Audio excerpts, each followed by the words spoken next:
Hello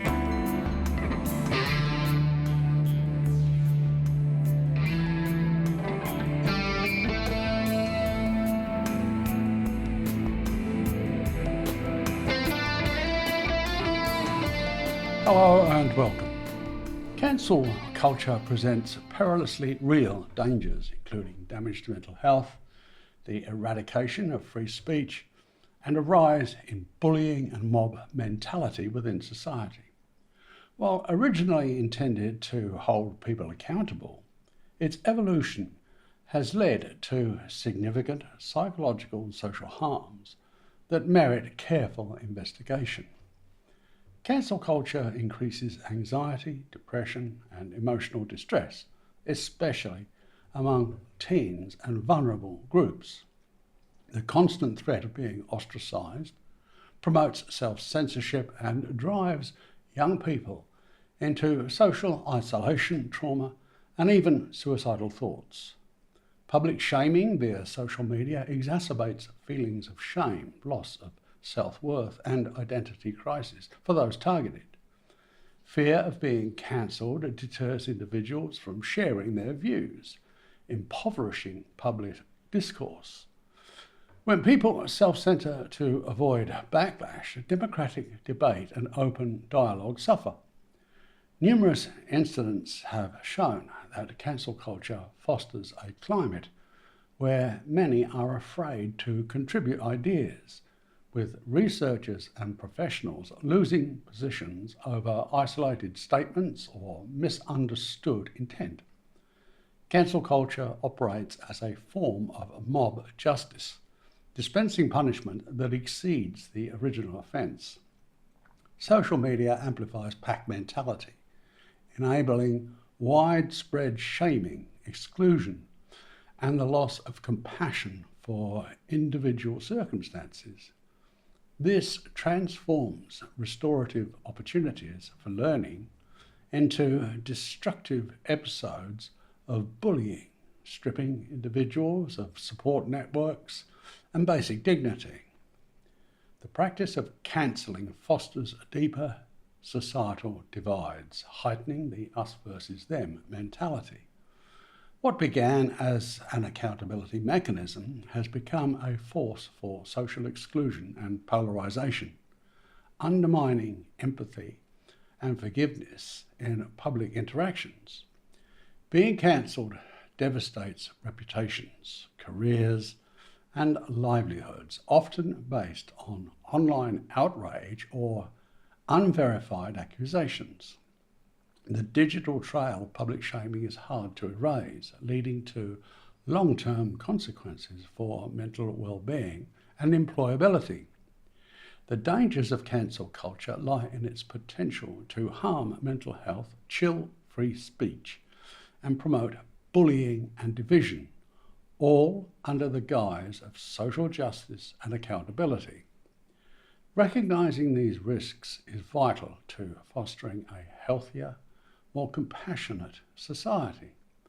And don't imagine it can't or it won't happen to you. Picture the following scenario. You wake up one morning, you check your phone, and your name is everywhere. A clipped sentence, stripped of context, is now a meme. Your inbox is ash. Colleagues unfollow. Old friends go quiet. By lunchtime, there are calls for your job. By dinner, you're a headline. Well, it's easy to say, well, actions have consequences. But listen closely, because what started as a tool for accountability has mutated into tyrannical censorship. And here's the twist. It doesn't just harm the targets. It devours the people who enforce it. Let's examine the harmful logic here, how it damages minds, silences discourse, and inevitably turns inward, consuming its own authority. At its best, public pressure can correct real harms. We should be able to call out abuse, fraud, exploitation, but a good tool misused becomes a weapon. Over time, accountability has shifted from persuasion to punishment, from conversation to coercion. We've built a social panopticon where the safest posture is silence and the kindest instinct, mercy, is framed as complicity. And that shift carries a hefty price: psychological harm, civic decay, and a culture of fear. So let's unpack what that feels like from the inside. For teens and vulnerable groups, the constant threat of ostracism isn't abstract, it's ambient. It's a hum in the background of every post, every DM. Anxiety rises, sleep dips. People begin to second guess their words, then their friends, then themselves. It's not just watch what you say, it becomes watch who you are. Self-censorship becomes a survival skill. You hold back, you don't ask questions, you don't risk nuance. Over time, that silence isolates you. Public shaming ignites identity crisis. If enough strangers tell you what you really are, it can be hard to remember who you actually are. And for some, the pylon doesn't end when the headlines fade. The digital trail doesn't disappear. The humiliation lingers, doors close, opportunities evaporate. These are not merely reputational hits, they are mental health events. We're converting growth moments into trauma and social correction into social exile. Now, zoom out from the individual to the conversation itself. When people see others punished harshly for minor or ambiguous offences, they draw a simple lesson: don't speak truth above a confidential whisper. That's the downward spiral of silence. Fewer people voice dissent, which makes the dominant opinion look stronger than it actually is, which pressures even more people to go quiet. Add in a layer called preference falsification. That's when people say what they don't believe to avoid backlash. The result is a brittle consensus, wide on the surface, hollow underneath. It can't withstand reality testing. Innovation stalls, error correction fails, institutions stop learning. A society that won't tolerate questions loses the ability to find answers. Here's how the machine works. A post goes viral. Context collapses. Time, intent, history all flatten into a single screenshot. Algorithms reward outrage. Punishment jumps from misstep to firing, blacklisting, a permanent mark. Restorative options, private correction, proportionate consequences get crowded out by spectacle. We don't teach, we perform. We don't repair, we ruin. And once you normalise disproportionate punishment, you normalise fear. This is the territory of show trials without judges and sentences without due process. When fear drives the culture, tribes harden.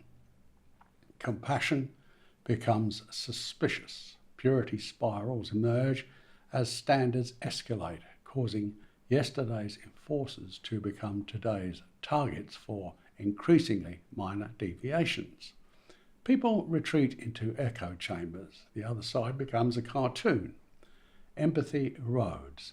The social fabric frays. And in that atmosphere, censorship doesn't just punish, it polarizes. If this sounds grim, it gets even worse for the enforcers. Tyrannical censorship carries 7 built-in self-destruct switches. Legitimate collapse. When punishments feel arbitrary or excessive, trust evaporates. People comply publicly and defect privately. Backlash and the Streisand effect. Try to crush an idea and you often amplify it. Coercion breeds curiosity, then resistance. Groupthink and unforced errors. When dissent is dangerous, mistakes go unchallenged. Bad decisions compound. Talent flight. The best people avoid places where one sentence can end a career. Creativity thins. Resilience dips. Internal purges. Purity tests escalate. Coalitions shrink as insiders are excommunicated over minor disagreements. The movement eats its own reality debt. If facts must bend to ideology, the unpaid balance builds. Sooner or later, reality collects with punishing interest. Enforcement burnout. Policing language is endless and exhausting. Enforcers burn out. Audiences tune out. Moral fervour decays into cynicism. The image here is the Ouroboros, the snake that eats its own tail. The acid of censorship doesn't just corrode dissent, it dissolves the container holding it. There's also the slow bleed, reputational fragility. Institutions seen as punitive rather than principled lose goodwill, customers, donors, and trust. Strategic paralysis. Teams stop taking creative risks. Innovation drops. Opportunities pass by. Ethical incoherence. One standard for friends, another for foes. Hypocrisy becomes visible and reputation is doomed the moment that happens. What looks like control is actually terminal decay. So what's the alternative? Because the answer isn't moral indifference. People should be accountable, but accountability isn't the same as annihilation. So have a look at this. Due process and proportion. Investigate before you condemn. Match consequences to conduct, not to outrage. Context and intent. Consider growth, timing, and the possibility of misunderstanding. Restorative practices. Teach, repair, reintegration over permanent exile. Norms of charity. Consider alternatives before you strike. Avoid dehumanization. Reward corrections and good faith debate. Smarter platforms. De-amplify pylons. Elevate context and follow-ups, not just first strike virality. Cultural courage. Protect heterodox speech. Invite dissent. Model forgiveness in public, not just in private. Now, none of this excuses harm. It simply insists that correction should build people and institutions, not break them. Cancel culture isn't just a hazard to mental health or a chill on speech. Its deeper danger is structural. It runs on the logic of tyrannical censorship, coercion instead of persuasion. And that logic is boomerang shaped. It eventually comes back to strike the hand that threw it. If we care about justice, truth, and human flourishing, we need a better reflex. Replace spectacle with proportion, censure with conversation, exile with repair, because a society that cannot correct without crushing, cannot forgive without forgetting, will, in time, turn its punishments inward. And that's how cancel culture always devours itself. Thank you for watching.